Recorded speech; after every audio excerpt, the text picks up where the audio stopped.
प्रिय विद्यार्थियों, आज हम लोग मिश्रण को देखते हैं और मिश्रण का शॉर्ट नोट्स भी आप इस वीडियो में डाउनलोड कर सकते हैं। यह पीडीएफ आप लोगों के लिए तैयार किया गया है ताकि आप लोग इसे पढ़ने के बाद शॉर्ट नोट्स के रूप में इसे डाउनलोड करके भविष्य के लिए रख सकें। चलिए तो हम लोग शुरू करते हैं। मिश्रण या इसको मिक्सचर भी कहते हैं। तो क्या है ये मिश्रण? क्या है? जब दो या अधिक पदार्थ आपस में भौतिक रूप से मिले होते हैं तो इसे मिश्रण कहते हैं। भौतिक रूप से ध्यान रखिएगा, किस रूप में? भौतिक रूप से। इसमें हम लोग भौतिक रूप से मिला होता है। एक भौतिक रूप से मिला होना अलग चीज़ है और एक रासायनिक रूप से मिला होना। भौतिक रूप से मतलब जैसे दो चीज़ ऐसे ही मिला दीजिए तो उसको कहते हैं भौतिक रूप से मिला, जिसमें रिएक्शन नहीं हो, जिसमें अभिक्रिया नहीं हो, उसको कहते हैं मिश्रण। इसके दो भाग हैं, पहला समांग या होमोजीनस और दूसरा विषमांग या हेटेरोजीनस। समांग क्या है? जब सभी मिश्रण के सभी अवयव एक समान रूप से मिश्रित होते हैं, एक समान रूप से मिले होते हैं तो उसे समांग कहते हैं। जैसे एग्जाम्पल देखिए, हवा में वायु है, वायु में बहुत सारे ऑक्सीजन, नाइट्रोजन, हाइड्रोजन सभी गैस अलग अलग हैं लेकिन सब एक जैसा मिले हुए हैं। दूध में क्रीम और पानी एक जैसा मिला हुआ है। मिश्र धातु जैसे कांसा, पीतल में बहुत सारा जैसे कॉपर है, टीन है, मिला हुआ तो एक जैसा मिला हुआ है। 18 कैरेट सोना, आयोडाइज्ड नमक, तो इसमें क्या है कि एक जैसा मिश्रण रहता है, हर जगह एक जैसा संगठन रहता है, हर जगह अनुपात एक जैसा रहता है, उसको कहते हैं समांग। अब दूसरा चलते हैं विषमांग। तो विषमांग में क्या है? हेटेरोजीनस इसको कहते हैं। इसमें अवयव असमान ढंग से मिश्रित होते हैं, जैसे कहीं कम और कहीं ज़्यादा भी हो सकता है। जैसे कि इसमें बालू और नमक को मिला दीजिए तो बालू कहीं ज़्यादा हो जाएगा, कहीं नमक कहीं ज़्यादा कम हो जाएगा, या कहीं नमक बालू का कहीं अनुपात अधिक और कहीं कम होगा, इसको कहते हैं विषमांग। या फिर अब हम लोग चलते हैं, ये विलयन पर आते हैं। विलयन जो है वो मिश्रण ही है। विलयन क्या है? एक मिश्रण है और इस विलयन को हम लोग 3 भाग में बांटते हैं। ये विलयन जो है एक प्रकार के विलयन क्या होता है? मिश्रण होता है, लेकिन इसको 3 तरह के विलयन बांटा गया। एक वास्तविक विलयन, ट्रू सॉल्यूशन, एक कोलवाइड और एक निलंबन। तो हम लोग पहले वास्तविक विलयन के विषय में समझते हैं और फिर कोलवाइड के विषय, फिर निलंबन के विषय और तब कोलवाइड के विषय में समझेंगे। तो चलते हैं, पहला 1 नंबर वास्तविक विलयन क्या है।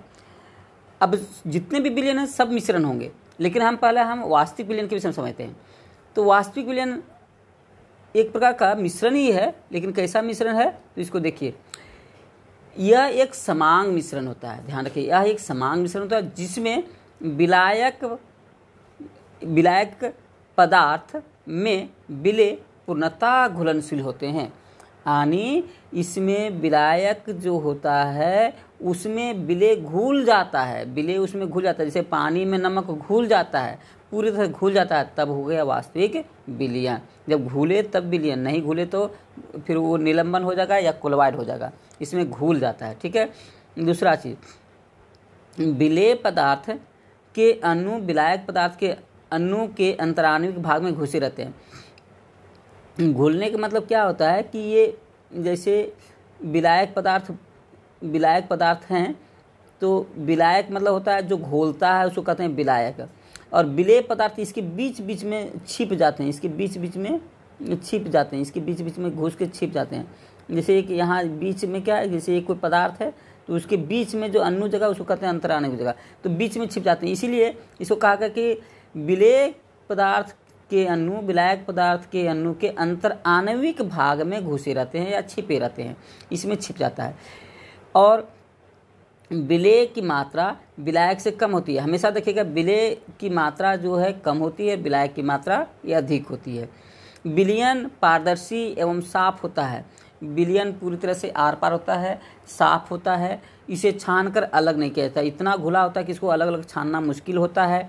साथ ही इसके कण सूक्ष्मदर्शी से भी दिखाई देते हैं, माइक्रोस्कोप से भी इसके कण को अलग अलग नहीं देख सकते हैं। इसमें निथरता नहीं है, निथरने की क्रिया नहीं होती है। निथरने मतलब जैसे रख दें तो पेंदी पर बैठने वाला काम नहीं होता है, इसको कहते हैं निथरना नहीं होता है। इसमें विलेय का कण अत्यंत छोटा और इतना छोटा कि 10 पर पावर -10 मीटर 10⁻8 सेंटीमीटर यानी 1 एंगस्ट्रम के बराबर होता है। ये अत्यंत छोटा होता है। नमक, इसके उदाहरण में देखा जाए तो नमक और पानी को घोल दीजिए, कुछ पता नहीं चलेगा कहाँ नमक कहाँ पानी गया।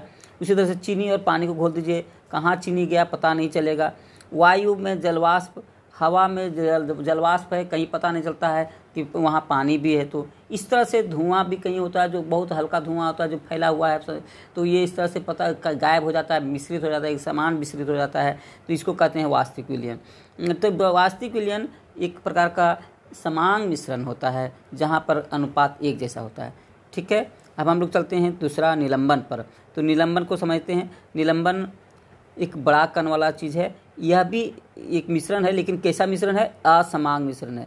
ध्यान रखिएगा, यह एक असमांग मिश्रण है। इसमें कुछ पदार्थों के कण वायु, गैस या द्रव में तैरता रहता है। इसमें क्या होता है, देखिए कण जो होते हैं वायु में या द्रव में तैरता रहता है, जिसमें घुलेगा, जैसे वायु में घुलेगा चाहे तो द्रव में घुलेगा, तो उसमें तैरेगा, घूलता नहीं है, इसमें घूलता नहीं है। ठीक है, इसमें इसे अगर स्थिर छोड़ दिया जाए, इसे स्थिर छोड़ देने पर मिश्रित पदार्थ के कण पेंदी पर बैठ जाते हैं। इसमें पेंदी पर बैठ जाएगा, और जो पेंदी पर बैठ जाता है इसे वो निथारना कहते हैं। जैसे एक गिलास है, यहाँ पर पानी है और धूल मिट्टी घोल दें, कुछ देर बाद देखें कि यहाँ पर ये सब धूल मिट्टी वगैरह बैठ जाते हैं अगर छोड़ दें तो ये जो बैठ जाता है ये निथरने वाला क्रिया हुआ। तो निथरना इसका एक विशेषता है, निलंबन का एक विशेषता है कि ये निथरता है, यानी इसमें निथारना संभव है।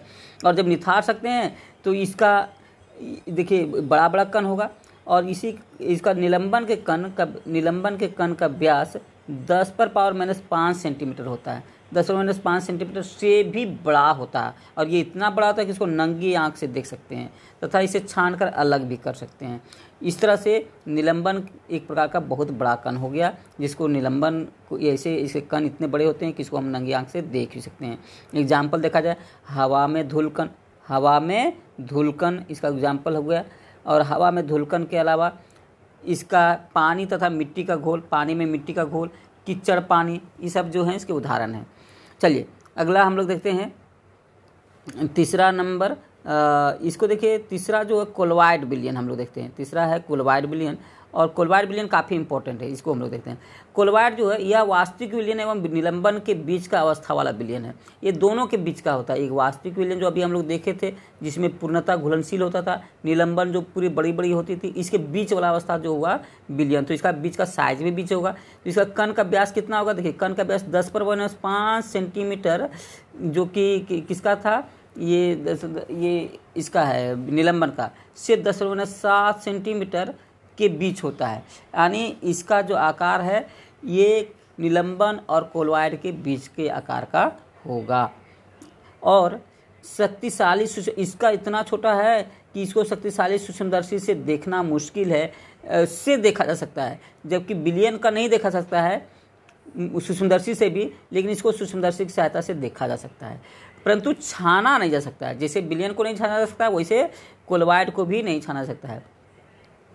यह अपारदर्शक अथवा अपारदर्शक होता है, ये अर्धपारदर्शक होता है अथवा अपारदर्शक होता है, जिसे निथारा नहीं जा सकता है। इसको निथारना माने इसको छोड़ दें तो ये पेंदी पर नहीं बैठेगा, तो ये निथारने वाला काम यहाँ भी नहीं होगा, विलयन में भी नहीं होगा।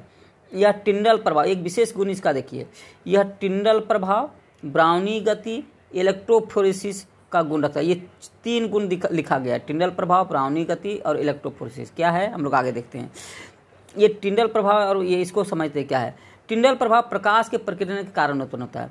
प्रकाश जब होता है तो प्रकाश का प्रकीर्णन, जैसे कभी कभी अंधेरे कमरे में सूर्य का प्रकाश आता है और वो छितराता हुआ नाचता हुआ दिखाई देता है, वही है टिंडल प्रभाव। तो ये टिंडल प्रभाव, इसके अंदर अगर पानी है और नमक का घोल है, इसमें जाएंगे तो ये प्रकाश यहाँ पर फैल जाता है, प्रकाश यहाँ पर फैल जाता है, इसी को कहते हैं टिंडल प्रभाव। तो टिंडल प्रभाव एक प्रकार का प्रकीर्णन, जो प्रकाश का प्रकीर्णन का घटना है, इसमें दिखाई देता है कोलॉइड में। चलिए, यह घटना किस में नहीं दिखाई देगा, यह विलयन में नहीं दिखाई नहीं देता, वास्तविक विलयन में नहीं दिखाई देता। यह टिंडल प्रभाव निलंबन में दिखाई देता है, लेकिन निलंबन थोड़ा बड़ा बड़ा होता है, इसलिए वहाँ पर बिल्कुल अपारदर्शक होने पर कभी कभी नहीं पता चलेगा, लेकिन निलंबन के बाद ये कोलॉइड में स्पष्ट रूप से दिखाई देता है। अगला है प्रक्षेपित माध्यम में प्रक्षेपित कण के रैंडम मोशन को ब्राउनी गति कहते हैं। ये ब्राउनी गति की बात कर रहे हैं हम लोग। तो ब्राउनी गति क्या है? प्रक्षेपित माध्यम जिसमें कि एक प्रकार से जो वहाँ पर हम विलायक कहते थे बिलियन में, यहाँ पर हम उसका प्रक्षेपित माध्यम कहेंगे, और उसका प्रक्षेपित जो वहाँ पर हम विलय कहते तो यहाँ पर हम प्रक्षेपित कण कहेंगे। तो ठीक वैसे ही है, यहाँ पर शब्द थोड़ा बदल जाता है। कोलॉइड में जो विलायक रहता है उसको माध्यम कहा जाता है, और इसको प्रक्षेपित कण कहा जाता है जो विलय रहता है उसको। तो प्रक्षेपित माध्यम में प्रक्षेपित कण के रैंडम मोशन, मतलब जैसे से गति, जैसे इस तरह से है तो इसके कण जो होते हैं जिधर तिधर भागते रहता है, इसको कहा जाता है रैंडम मोशन, या इसको यादृच्छिक गति भी हिंदी में बोला जाता है। इसी गति, ऐसा गति इसमें कण का गति होते रहता है, इस तरह से इधर नाचते रहेगा, इधर से नाचते रहता है। इसी गति को कहते हैं ब्राउनी गति, इसको कहते हैं ब्राउनी गति। ये किसका, ये विशेषता है किसका? ये कोलॉइड में विशेषता है। तो कोलॉइड में ब्राउनी गति भी पाया जाएगा और टिंडल प्रभाव भी पाया जाएगा। अगला इसका है कुछ विद्युत आवेशित कोलॉइड कण विद्युत क्षेत्र उत्पन्न होने पर विपरीत इलेक्ट्रोड पर जमा होकर अवक्षेपित हो जाते हैं, इसे इलेक्ट्रोफोरेसिस कहते हैं। कभी कभी कुछ कोलॉइड जो होते हैं वो कभी कभी ऐसा दिखाता है कि उसके अंदर कुछ चार्ज वाले पार्टिकल भी होते हैं, जैसे आयन वगैरह में टूट जाते हैं और घुलते हैं, तो और वो आयन वाला घुल जाते हैं, और जब इसमें कहीं विद्युत क्षेत्र उत्पन्न करते हैं तो अलग अलग आयन वाले अलग अलग इलेक्ट्रोड पर जमा हो जाते हैं और वहाँ अवक्षेपित हो जाते हैं। इस तरह से अलग अलग इलेक्ट्रोड पर जमा होना और उसे अवक्षेपित होना या उसे पर प्रेसिपिटेट होना इलेक्ट्रोफोरेसिस कहलाता है। तो इलेक्ट्रोफोरेसिस भी कभी कभी दिखाई देता है। अब हम लोग देखते हैं, ये इसके 3 विशेषता थे, टिंडल प्रभाव, ब्राउनी गति, इलेक्ट्रोफोरेसिस, जो कि इसकी विशेषता थी कोलॉइड का, उसको हम लोग देख लिए। अब कोलॉइड के प्रकार पर आते हैं। कोलॉइड के प्रकार में सबसे प्रमुख प्रकार है पायस। हम लोग इसको देखते हैं, इसके बहुत से प्रकार हैं, उसमें से पहला प्रकार हम लोग देखेंगे पायस, इसको हम लोग कहते हैं इमल्सन। इसमें वे कोलॉइड विलयन को रखे जाते हैं जो प्रक्षेपित कण प्रक्षेपित माध्यम में समान रूप से छितराते हैं। इसमें देखिए प्रक्षेपित कण जो बोले, जैसे कि विलय होता है वैसे यहाँ पर हम प्रक्षेपित कण बोलेंगे। किसमें विलायक को कहेंगे प्रक्षेपित माध्यम। तो प्रक्षेपित कण प्रक्षेपित माध्यम में समान रूप से छितराए रहते हैं। ये घुलते नहीं हैं, छितराए रहते हैं, परंतु घुले नहीं होते हैं, ध्यान रखिएगा, इसमें घुलते नहीं हैं। ऐसी अवस्था को कहेंगे पायस। एक समान रूप से छितराए, लगभग आप समझते हैं इसको समांग मिश्रण की तरह ही दिखेगा, लेकिन इसको समांग मिश्रण कहा नहीं जाता है, इसको असमांग मिश्रण ही कहा जाता है। किसको? कोलॉइड को भी एक असमांग मिश्रण में ही रखा गया है। समांग मिश्रण में केवल वास्तविक विलयन को रखा जाता है। एग्जाम्पल में जैसे दूध एक समान रूप से फैला हुआ था पानी में, टॉनिक सिरप, जो टॉनिक होता है सिरप वाला टॉनिक, तो ये भी विटामिन का जो टॉनिक होते हैं वो सब देखिए एक समान रूप से फैलते हैं।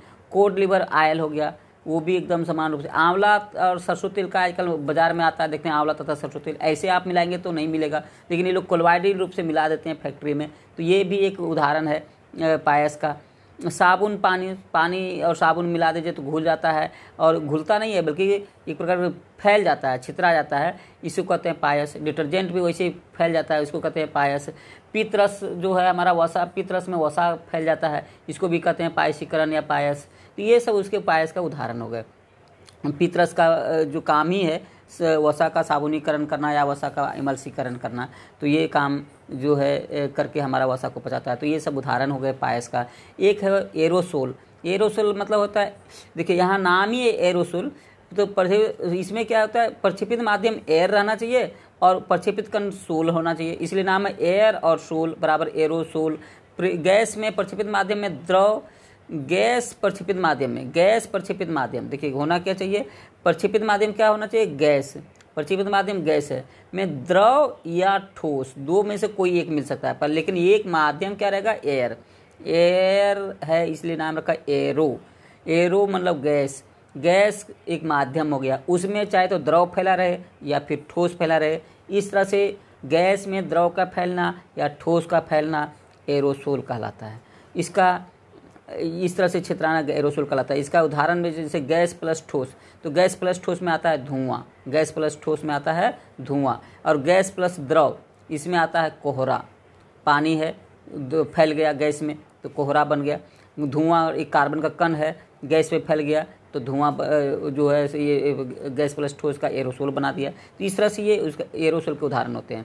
अगला है झाग। तीसरा हम लोग देखेंगे झाग।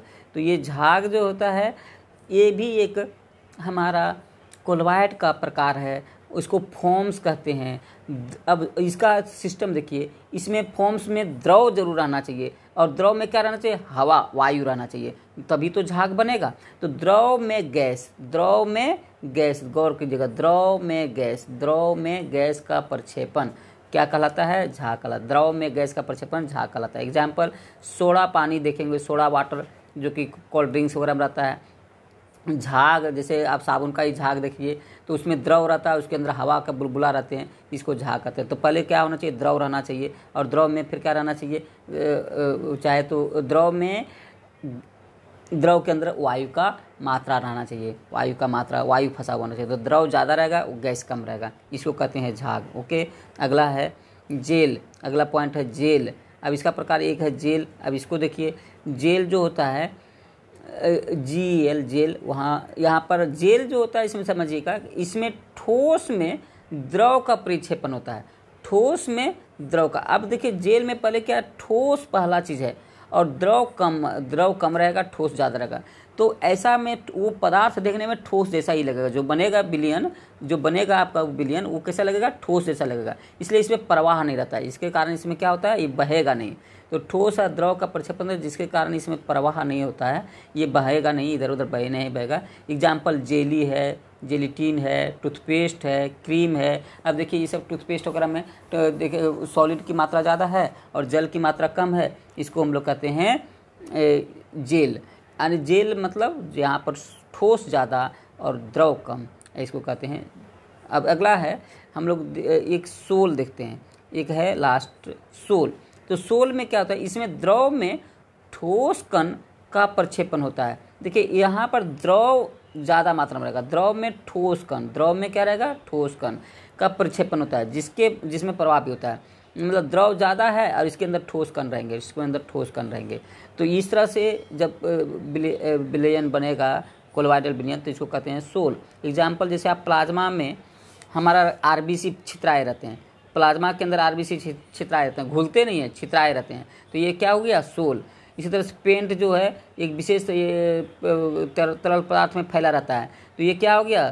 सोल। तो इसका उदाहरण देखिएगा, इसका उदाहरण है पेंट, स्याही, मिल्क ऑफ मैग्नीशिया, रक्त, गरम जेलेटिन। गरम जेलाटिन क्या है? जब गरम रहता है जेल, तो वो पानी की मात्रा ज़्यादा रहेगा और ठोस का मात्रा कम रहेगा, उस समय आपको गरम जेलेटिन भी एक सोल की तरह दिखाई देता है। सेल फ्लूइड्स या साइटोप्लाज्म, हमारा जो साइटोप्लाज्म होता है, कोशिका द्रव्य जो होता है, वह भी एक प्रकार का सोल है, जिसके अंदर तरल पदार्थ के अंदर इसके कोशिका के अंग जो हैं, कोशिकीय अंग, वो छितराए रहते हैं। तो इस प्रकार से ये भी एक सोल का उदाहरण है। तो सोल के ये सोल का उदाहरण हम लोग देख लिए, और इस तरह से ये हमारे पास कोलॉइड के 5 उदाहरण हो गए, 5 प्रकार हो गए।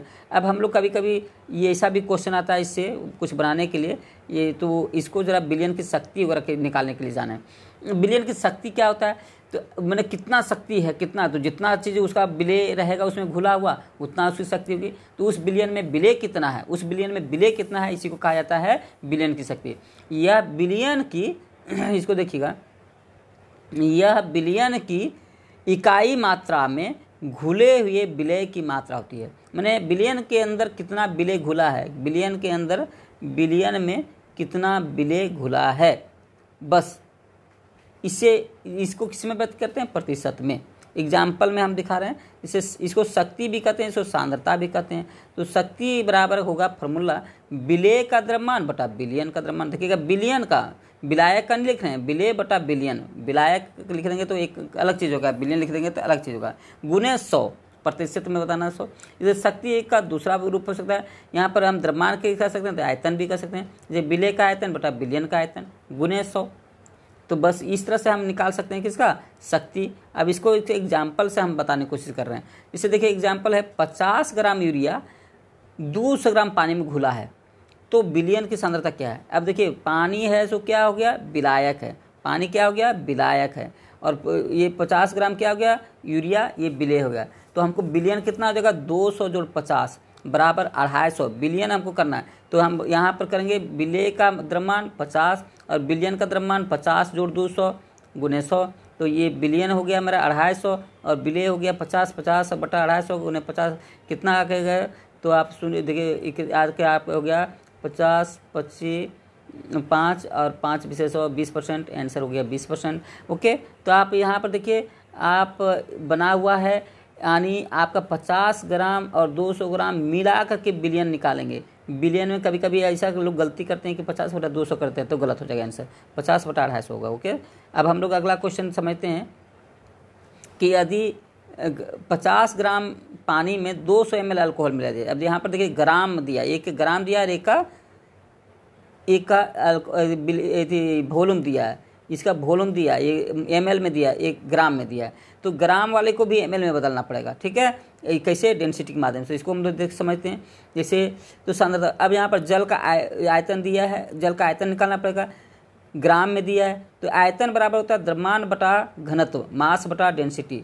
तो मास हमारा दिया 50 ग्राम, तो 50 लिख दिए, और घनत्व, इसका जल का घनत्व जानते हैं 1 ग्राम पर सेंटीमीटर क्यूब होता है, इसलिए 50 बटा 1 घन सेंटीमीटर, 1 ग्राम पर सेंटीमीटर होता है, तो बस इसको भाग दे दीजिए, तो ये फिर वही हो जाएगा 50 सेंटीमीटर क्यूब। और 1 सेंटीमीटर क्यूब बराबर 1 ग्राम 1 ml जल होता है, 50 सेंटीमीटर क्यूब आया है तो 50 ml जल हो जाएगा। तो ये हमारा 50 ml जल हो गया। तो अब इसको हम 50 ml जल मान लेंगे, और यहाँ पर 200 ml अल्कोहल हो गया, तो हमेशा 1 यूनिट में आ गया, अभी 1 इकाई में आ गया, ml में आ गया। अब 50 बटा 50 जोड़ 200 करेंगे तो हमारा क्या हो गया, 50 जोड़ 250, फिर वही बात हो गया 50 जोड़ 250 गुने 100 बराबर फिर आपका 20% हो गया, क्योंकि अब आप मेरा बिलियन जो है सो 200 और 50 बराबर 250 हो गया, और बिले जो है सो 50 हो गया। 50 बटा 250 को कट के कितना हो जाएगा, 100 से कटेगा तो 20% हो जाएगा। ठीक है, चलिए अगला क्वेश्चन हम लोग, एक घुलनशीलता भी होती है, इसको भी समझ लेते हैं। तो घुलनशीलता क्या है? घुलनशीलता कितना घुल सकता है विलायक, किसी विलायक में विलेय कितना घुल सकता है, इसको भी प्रतिशत में व्यक्त करते हैं। विलायक में विलेय की घुलने की क्षमता को कहते हैं घुलनशीलता, और इसको किस में व्यक्त करते हैं, इसको प्रतिशत में ही व्यक्त करते हैं। तो प्रतिशत में देखते हैं, इसका सूत्र क्या होता है, विलेय का द्रव्यमान बटा विलायक का द्रव्यमान। यहाँ पर देखिए विलायक का द्रव्यमान हम लिख रहे हैं, विलायक का, बिलियन का द्रव्यमान वहाँ लिखते थे जब शक्ति निकालना था, यहाँ विलायक में घुलता है इसलिए विलायक करेंगे नीचे, विलेय बटा विलायक। अब हमेशा देखेंगे कि ज़्यादा वाला संख्या नीचे रहता है, याद रखने के लिए जैसे यहाँ बिलियन 250, बिलियन हमेशा ज़्यादा रहेगा तो नीचे रहता है, विलायक हमेशा ज़्यादा रहता है तो नीचे रहता है, कम वाला ऊपर रखना है। ठीक है, तो इसलिए याद कन्फ्यूजन नहीं होना है। विलेय बटा विलायक गुने 100, तो गुने 100। अब आप यहाँ काट दीजिए, W बटा W, इसी को शॉर्ट में हम लिख सकते हैं। अब की जो भी आता है वही आंसर हो जाएगा। एक एग्जाम्पल, छोटा एग्जाम्पल लेते हैं, जैसे 200 ml अल्कोहल में 50 ml पानी है, 200 ml अल्कोहल में 50 ml पानी है, तो पानी घुलता है, तो कितना इसकी घुलनशीलता है। तो हम क्या करेंगे, मेरा जो ज़्यादा होगा, 200 ml ज़्यादा है, इसका मतलब वही होगा विलायक, तो उसको नीचे कर दीजिए, तो 200, और कम है वही होगा विलेय, तो 50 कम है ऊपर कर दीजिए, 50 बटा 200 गुने 100 कर दीजिए, कट के आ जाएगा कितना, 25% आंसर हो जाएगा। इस प्रकार से हम लोग घुलनशीलता भी निकालना सीख गए। हम लोग इसके जो एक ये हमारा है कि आपका बिलियन की शक्ति या सांद्रता, वो भी निकालना सीख गए। हम लोग विलेय के विषय में समझे, बिलियन के विषय में समझे, और आपके जो बिलियन, कोलॉइड और निलंबन के महत्वपूर्ण बिंदु को देखें। ये सब आप इसको 1-2 बार रिवाइज करके दें, एक आप इम्पोर्टेंट भी है, परीक्षा में पूछा भी जाता है। इसको आवश्यकता पड़ने पर आप इसे PDF को डाउनलोड भी कर सकते हैं, इसका लिंक दे दिया जाएगा। तो आप लोग इससे लाइक और सब्सक्राइब ज़रूर कर दीजिएगा। अगर पसंद आया होगा तो आप अपना जो विचार होगा उसे कमेंट में लिख दीजिएगा। अगर मैं जल्दीबाजी के लिए, समय बचने के लिए इस तरह से वीडियो डाल रहा हूँ, अन्यथा मैं आपका बोर्ड पर ही पढ़ा दूंगा, लेकिन बोर्ड पर थोड़ा समय ज़्यादा लग रहा था, और अभी परीक्षा का समय चल रहा है, NTPC एग्ज़ाम वगैरह है, रेलवे का एग्ज़ाम है, समय को बचने के लिए मैंने इस तरह से शॉर्ट ट्रिक अपनाया हूँ। तो चलिए, फिर भी आप लोग का कमेंट आ रहा है कि सर बोर्ड पर पढ़ाइए, बोर्ड पर पढ़ाइए, तो मैं कमेंट देखा हूँ और बोर्ड पर शीघ्र ही पढ़ाने की व्यवस्था कर रहा हूँ। तो आप लोग तब तक के लिए, हम समझते हैं कि आपको ये वीडियो अच्छा लगा होगा, तो आप लाइक और सब्सक्राइब ज़रूर कर दीजिएगा। तब तक के लिए हम धन्यवाद आप लोग को। मुझे समझ में आ रहा है कि आप शायद बोर्ड वाला वीडियो ज़्यादा पसंद कर रहे हैं, तो मैं बोर्ड वाला भी वीडियो बना दूँगा। तब तक के लिए आपको नमस्कार, धन्यवाद।